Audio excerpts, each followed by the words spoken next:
everyone, welcome to our program Doctor, and today I am going to talk about mosquito-borne diseases.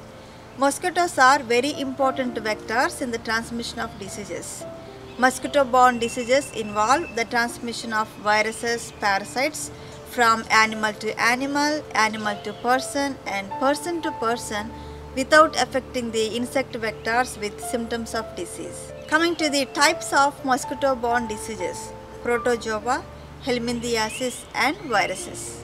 Coming to the protozoa, the mosquito genus Anopheles carries the malarial parasite, that is Plasmodium, and malaria is a problematic disease worldwide and it is a leading cause of premature mortality, particularly under the age of 5, with around 2 million deaths annually according to the Centers for Disease Control. Coming to the helminthiasis, some species of Culex mosquito carries the filarial worms, belongs to the genus Wuchereria, and this is a parasite causing elephantiasis, characterized by great swellings of the several parts of the body.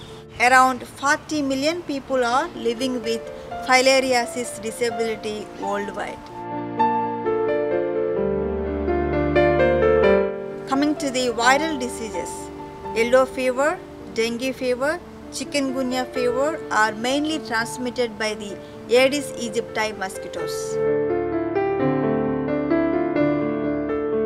And other viral diseases like epidemic polyarthritis, Rift Valley fever, Rose River fever, St. Louis encephalitis, Japanese encephalitis, West Nile fever are transmitted by several other mosquitoes.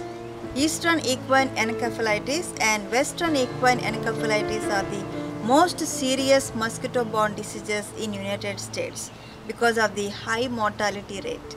And in these diseases, symptoms range from mild flu-like illness to encephalitis, coma and even death. Coming to the transmission, when mosquito bites a human, it injects saliva and anticoagulants. With the initial bite, there is no reaction.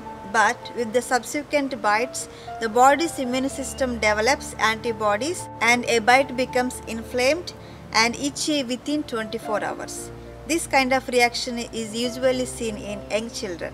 And with more bites, the sensitivity of human's immune system increases and an itchy red hive appears within minutes where the immune response has broken the capillary blood vessels, and this type of reaction is commonly seen in older children and adults. And the term hive means an enclosed structure in which the organism species live and raise their young.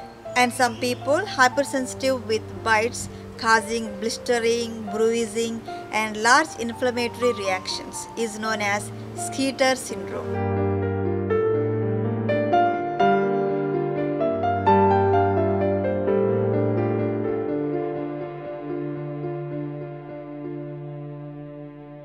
Coming to the control of mosquito-borne diseases.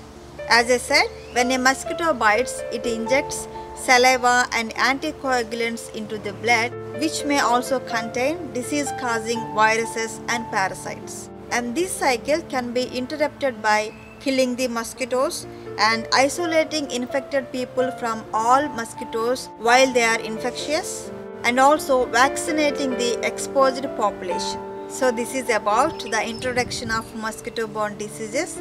I will discuss some important mosquito-borne diseases in coming episodes. Keep watching our programs. We will meet in the next episode. Till then, take care.